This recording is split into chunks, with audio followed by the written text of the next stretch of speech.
नमस्कार, वंदे मातरम। दोस्तों, स्वागत है आप सबका सैनिक पाठशाला में। आज के इस वीडियो में दो विषयों को लेकर आया हूं दोस्तों। जैसे आप बोर्ड पर देख पा रहे हैं, दोनों विषय बेहद महत्वपूर्ण है। एक विषय है दोस्तों, माननीय सुप्रीम कोर्ट ने एक ऐतिहासिक फैसला किया है, एक ऐतिहासिक फैसला दिया है 9 फरवरी 2024 को, और उस फैसले में सैनिकों की जीत हुई है दोस्तों। लेकिन कहीं ना कहीं एक चर्चा शुरू हो जाएगी। जी हां, आगे आपको फैसले का कॉपी भी दिखाऊंगा, और क्यों मैं बोल रहा हूं कि चर्चा शुरू हो जाएगी उसके बारे में भी बात करेंगे। और साथ ही साथ दोस्तों, एमओडी यानी कि डिफेंस मिनिस्ट्री ने पीसीडीए को लताड़ लगाते हुए, पीसीडीए को आड़े हाथों लेते हुए एक पेंशनर के फेवर में आदेश निकाला है। जी हां, दो आदेश निकाले हैं, 9 फरवरी को और 12 फरवरी को।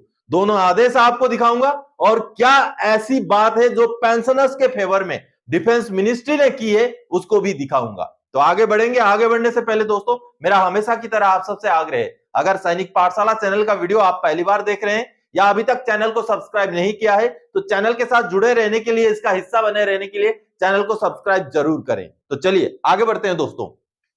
पहली जानकारी, जैसे आप देख पा रहे हैं, सुप्रीम कोर्ट का सरकार को तगड़ा झटका, सैनिक के संघर्ष को मिला न्याय। जी हां, माननीय सुप्रीम कोर्ट ने 9 फरवरी 2024 को आदेश सुनाया, जिस आदेश में कहीं ना कहीं सैनिकों को न्याय मिला है। लेकिन कहीं ना कहीं एक और चर्चा भी शुरू हो जाएगी, जो मैं आगे आपको बताता हूं।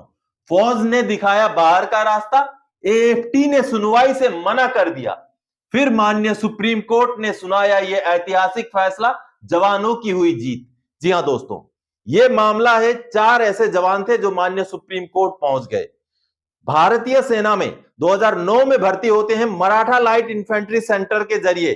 सेंटर भर्ती जो होती है, यानी कि जिसको हम रिलेशन भर्ती या स्पोर्ट्स कोटा के जो भर्ती होते हैं, उसकी ये बात है। 2009 में 52 ऐसे रिक्रूट जो भर्ती हुए थे, जिनको बाहर का रास्ता 2013 में दिखाया गया था कि आपके पास कोई रिलेशनशिप सर्टिफिकेट नहीं था या आपके पास कोई भी स्पोर्ट्स का कोटा का सर्टिफिकेट नहीं था, लेकिन आप भर्ती कैसे हो गए, तो उनको बाहर कर दिया गया।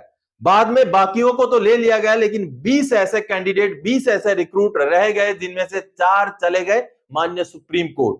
उसी बीच उन्होंने माननीय एएफटी कोच्चि में भी जो है गुहार लगाई थी, जिसको माननीय एएफटी ने सुनवाई से मना कर दिया। लेकिन जब माननीय सुप्रीम कोर्ट गए, वहां पर सुनवाई हुई और माननीय कोर्ट का फैसला आया। दोस्तों, ये जो सामने आप माननीय कोर्ट का जो फैसले की कॉपी देख पा रहे हैं दोस्तों, जिसमें माननीय कोर्ट ने पूरी बात को सुनवाई की, किस तरीके से 52 रिक्रूट्स को निकाल दिया गया था, बाद में बाकियों को ले लिया गया, 30-32 के करीब रिक्रूट्स को ले लिया गया, लेकिन 20 को नहीं लिया गया, और उनको यह बताया गया कि आपने फेक डॉक्यूमेंट प्रोड्यूस किए थे, आपने गलत जानकारी दी थी और भर्ती हुए थे। तो यह मुद्दा जब माननीय सुप्रीम कोर्ट में गया, पूरी बातों की छानबीन हुई, सब कुछ सुनवाई हुआ, और माननीय कोर्ट ने अंतिम में यह पाया कि इसमें कोई भी गलती नहीं थी। उन्होंने कोई भी रिलेशनशिप सर्टिफिकेट या स्पोर्ट्स का सर्टिफिकेट सबमिट किया ही नहीं था, और कहीं ना कहीं उनकी जो भर्ती है वो उसको जनरल कैटेगरी में मानते हुए उनको जो है बहाल किया जाए फौज में, और पूरा का पूरा जो है दोस्तों, उनको जो भी बेनिफिट मिलना है वो सारे के सारे बेनिफिट देते हुए उनको फौज में बहाल किया जाए। दोस्तों, ये बहुत बड़ा फैसला है, और यह फैसला इस लिहाज से भी बहुत बड़ा हो जाता है क्योंकि रीइंस्टेट का जो आदेश आया है दोस्तों, ये आदेश आया है माननीय सुप्रीम कोर्ट से, और ये आदेश आया है यूनिट कोटा का जो एनरोलमेंट होता है उसके ऊपर। तो मैंने क्यों बोला था कि चर्चा शुरू हो जाएगी। चर्चा शुरू होने का एक रीजन है दोस्तों, कि जनरल कैटेगरी को यूनिट हेडक्वार्टर का जो कोटा होता है, जो सेंटर भर्ती जिसे बोलते हैं, या हम जिसे रिलेशन भर्ती बोलते हैं, अब रिलेशन भर्ती में अगर जनरल कोटा का एनरोलमेंट हो गया, तो क्या आगे आने वाले समय में माननीय सुप्रीम कोर्ट के इस आदेश को बेस बना करके यूनिट कोटा जो है या जो रिलेशन भर्ती जो है, वहां पर भी क्या जनरल कैटेगरी के कैंडिडेट्स का भी भर्ती शुरू हो जाएगा, जो कहीं ना कहीं एक अच्छे लक्षण नहीं है।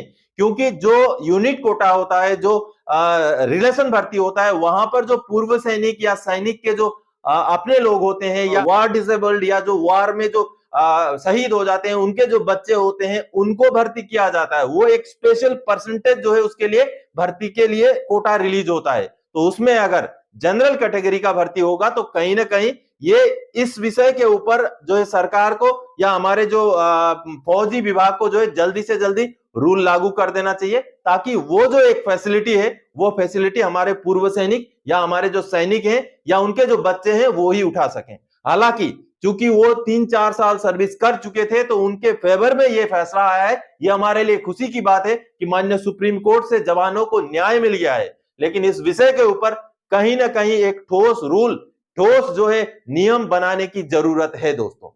चलिए आगे बढ़ते हैं अगली जानकारी की ओर। एमओडी की पीसीडीए को फटकार, देखें 9 फरवरी और 12 फरवरी के एमओडी के सख्त आदेश।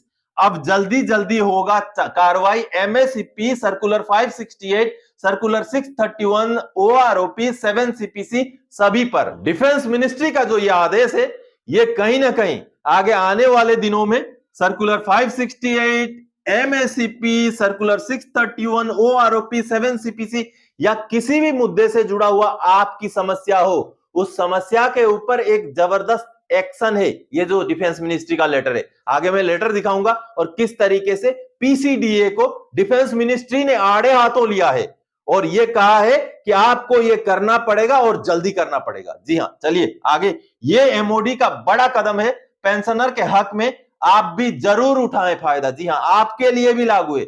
आप चाहे किसी भी कैटेगरी के पेंशनर हैं, आपके लिए भी ये जो आदेश है कहीं ना कहीं एक सहूलियत है दोस्तों।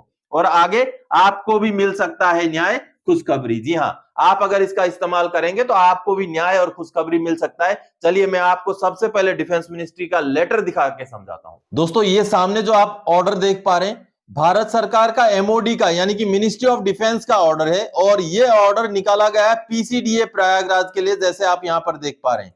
और 9 फरवरी 2024 का ऑर्डर है। ऐसा ही एक ऑर्डर 12 फरवरी को भी निकाला गया है, वो भी आगे मैं आपको दिखाऊंगा, जिस ऑर्डर में पेंशनर्स पूर्व सैनिक के लिए बहुत बड़ा कदम उठाते हुए डिफेंस मिनिस्ट्री ने पीसीडीए से बड़े सवाल किए हैं। आप जैसे यहां पर देख पा रहे हैं दोस्तों, please find enclosed a list of grievances received through CPgrams despite the fact that an online grievance must be disposed of within 30 days. These grievances are pending at your end for long period. यानी कि हम आपको एक list भेज रहे हैं जहां पर सीपी ग्राम्स के ग्रीवेंस का जो है पूरा लेखा जोखा है और हमने ये पाया है कि सीपी ग्राम्स के जो ऑनलाइन ग्रीवेंस होते हैं उनको 30 दिन के अंदर अंदर ही जो है जवाब दिया जाना चाहिए या उनके ऊपर कार्रवाई किया जाना चाहिए।